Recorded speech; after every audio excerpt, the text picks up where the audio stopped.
Good morning વિદ્યાર્થી મિત્રો. વિષય કલ્લોલ, ધોરણ બીજું. આજે આપણે કલ્લોલની અંદર સ્વાધ્યાય પોથી પૂરીશું. બરાબર. પ્રશ્ન 13થી શરૂઆત કરીએ.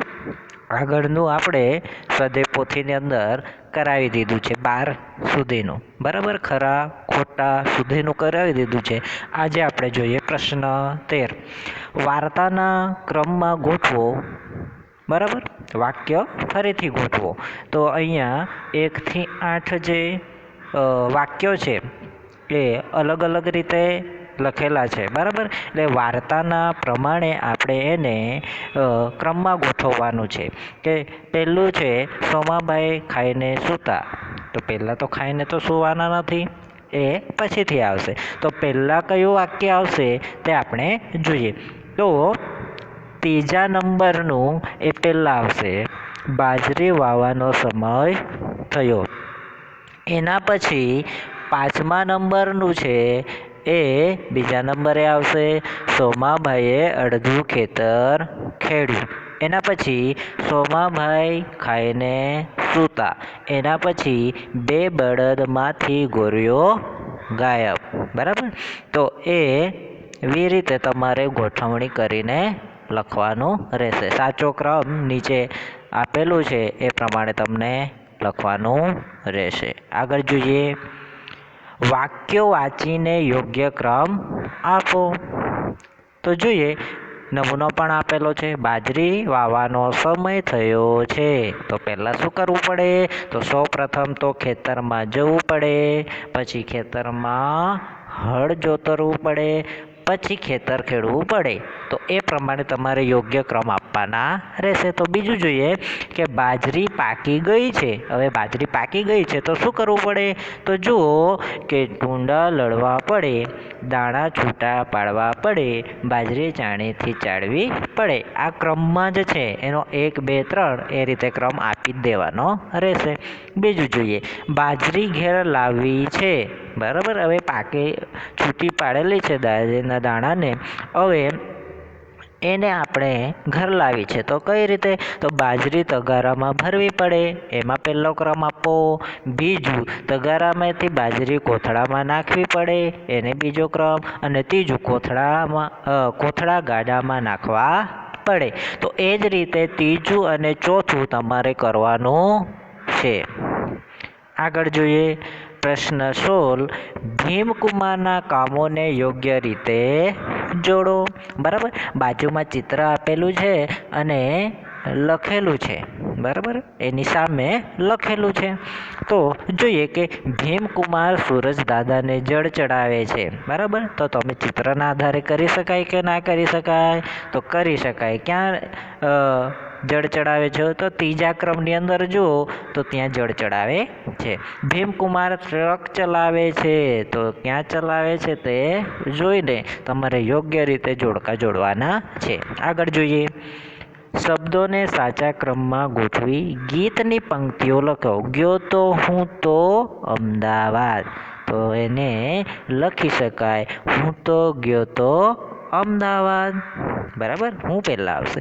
બૂટ ત્યાંથી લાવ્યો ને ત્યાંથી લાવ્યો બૂટ. બરાબર. હું તો ગયો તો અમદાવાદ ને ત્યાંથી લાવ્યો બૂટ. કાળો કૂતરો હતો એ તો મોટો ઊંટ થઈ ગયો ને. તો એને કઈ રીતે કરાવી શકાય? એ તો હતો કાળો કૂતરો ને થઈ ગયો મોટો ઊંટ. એ રીતે. આગળ જોઈએ. પ્રશ્ન 18. ગીતની એ પંક્તિઓ લખો જેમાં આંબો ચૂલામાં ઉગે છે ને આંબે કેરીની જગ્યાએ બોર આવે છે. બરાબર. આંબાની જગ્યાએ બોર.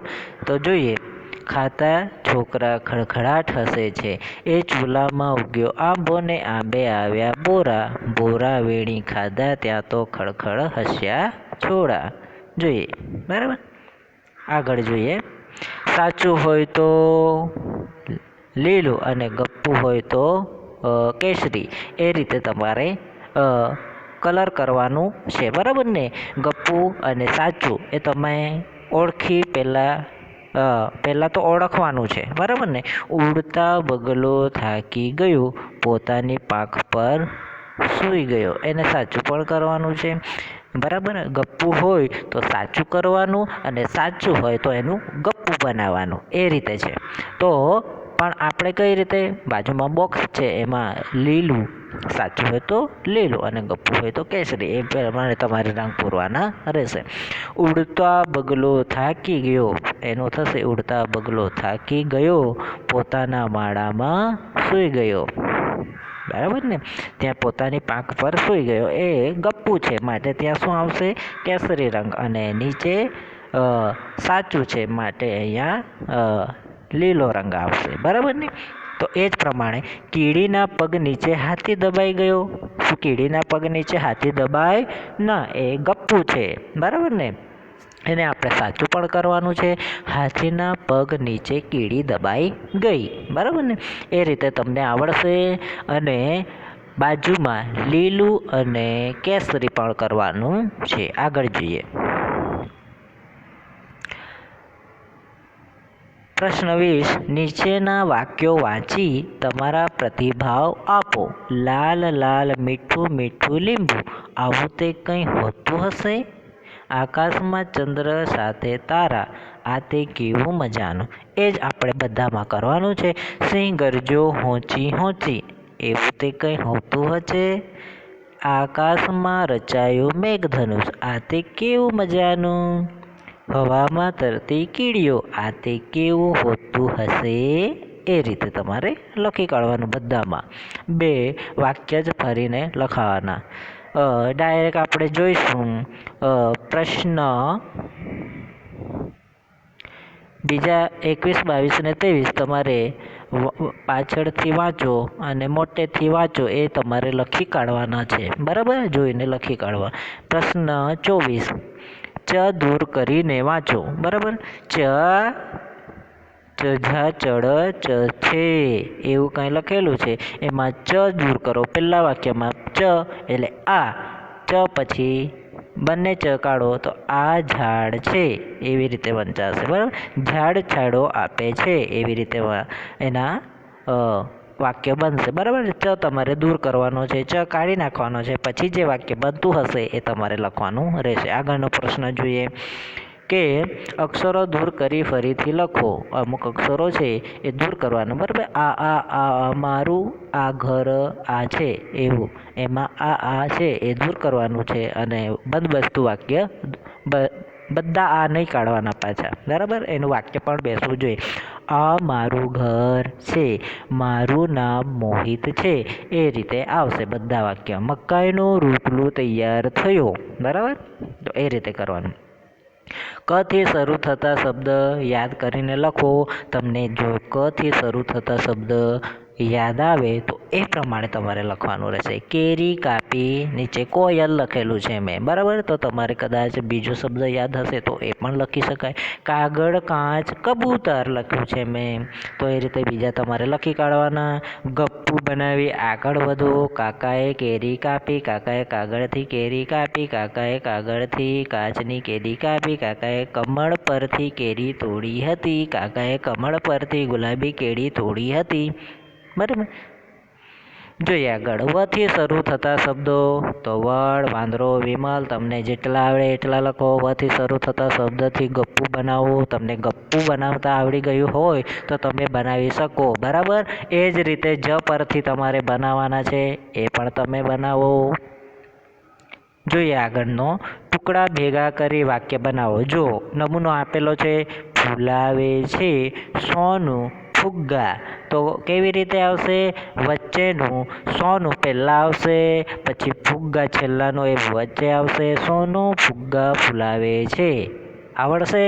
તો એ રીતે તમારે બનાવવાનું. ખેતર ખેડ્યું અડધું સોમાભાઈએ, તો વાક્ય કેવી રીતે બનશે? સોમાભાઈએ અડધું ખેતર ખેડ્યું. બરાબર, ઊંચે ઉડે છે આકાશમાં પંખી. બંધબેસતું છે વાક્ય? નથી, તો બંધબેસતું બનાવો. પંખી આકાશમાં ઉડે છે. બરાબર, એ રીતે બીજા વાક્ય તમારે કરવાના છે. જોઈએ, ઝાડ જોઈ ઝાડના ટુકડાઓને બોક્સમાં યોગ્ય ક્રમ આપો. બરાબર ને, તો નીચે જુઓ. આ તો તમે બહુ બધું પેન્સિલ છે કાં તો કંઈક ચિત્ર છે, બરાબર. ભીમના પછી અનેક પ્રકારના તમે ચિત્રો જોડતા આવ્યા જ છો. તો આપણે અહીંયા ઝાડના ચિત્ર તમારે ક્રમ આપવાનો છે. જો ઉપર ક્રમ પણ આપેલો છે. તો અહીંયા જો ઝાડનો એક ભાગનો છે ત્યાં 2 નંબર છે, થર્ડમાં 1 નંબર છે, વચ્ચેના અલગ છે તેમાં 3, 4, 5, બરાબર. એ પ્રમાણે તમારે ક્રમ આપી દેવાના છે, બરાબર.